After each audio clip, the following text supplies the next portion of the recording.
James Brooks was a weapon. Born and raised in Georgia, Brooks was a star running back at Warner Robins High School, where he set multiple school records and rushed for nearly 4,800 yards over his career. After leading the football team to both state and national championships in 1976, he accepted a scholarship to Auburn University, where he would form a three-headed monster, alongside future NFL stars Joe Cribbs and William Andrews. Despite being in a timeshare, Brooks had an impact immediately, seeing playing time as a freshman, and quickly built a reputation for being a threat anytime he touched the ball, excelling as a rusher, receiver, and returner.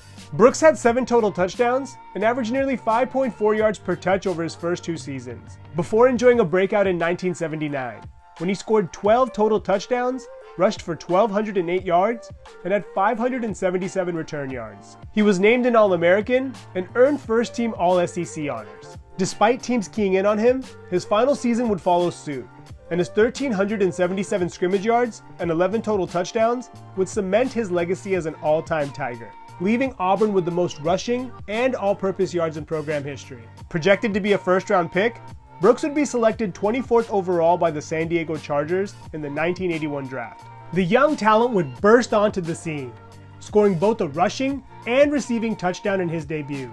This would be foreshadowing of what was to come, as Brooks would finish his rookie season with 2,093 all-purpose yards, the third most ever for a rookie at the time. He also scored 6 total touchdowns and appeared to be a perfect fit for Don Coryell's system. However, things didn't quite play out as expected.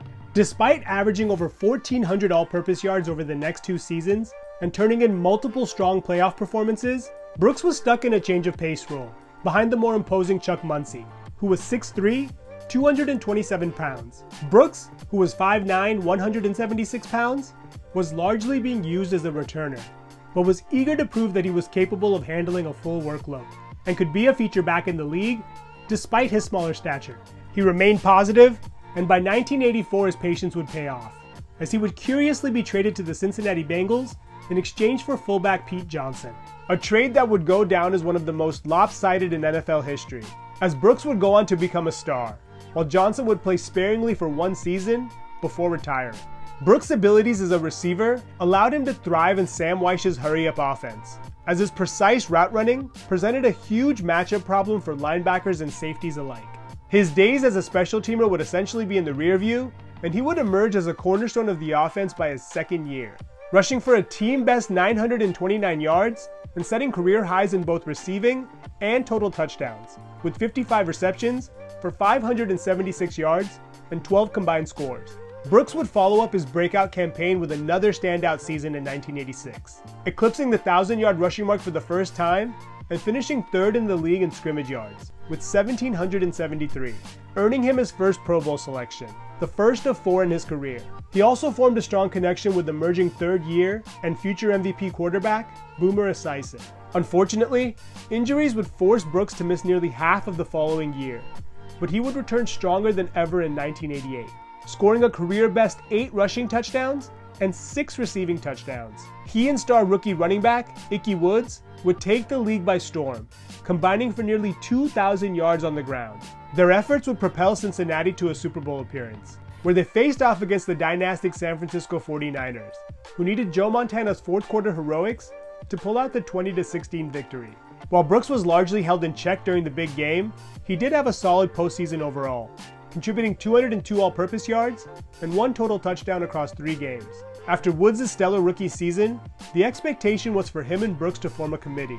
However, all of that would change after Woods suffered a torn ACL in the second game of the 1989 season, thrusting Brooks into a lead role once again.